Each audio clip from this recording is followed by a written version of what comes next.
ورنہ قرآن تو کہہ چکا وَاعْتَصِمُوا بِحَبْلِ اللَّهِ جَمِيعًا وَلَا تَفَرَّقُوا، کہ اللہ کی رسی کو مضبوطی سے تھام لو اور فرقوں میں مت بٹو۔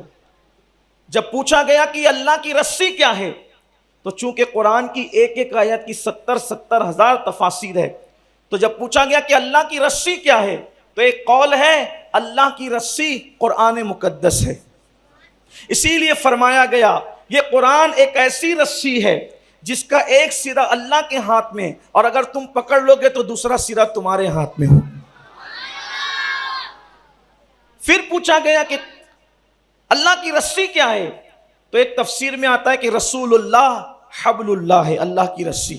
اور جب امام جعفر صادق سے پوچھا گیا کہ اللہ کی رسی کیا ہے، تو فرمایا نحنو حبل اللہ، ہم اہل بیت اللہ کی رسی ہے۔ تو اللہ کی رسی کو مضبوطی سے پکڑو، فرقہ واریت ختم۔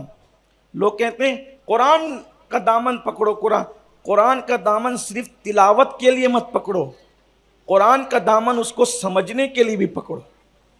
میرے آقا علیہ السلام نے خطبہ حجۃ الوداع میں فرمایا تھا انی تارک فیکم الثقلین، کہ میں تمہارے درمیان دو بھاری چیزیں چھوڑے جا رہا ہوں، کتاب اللہ و عطرتی اہل بیتی، کہ میں تمہارے درمیان دو بھاری چیزیں چھوڑے جا رہا ہوں، ایک اللہ کی کتاب ہے اور دوسری میری اہل بیت ہے۔ جب تک تم ان دونوں کا دامن مضبوطی سے پکڑے رہو گے اس وقت تک تم کبھی گمراہ نہیں ہو سکتے۔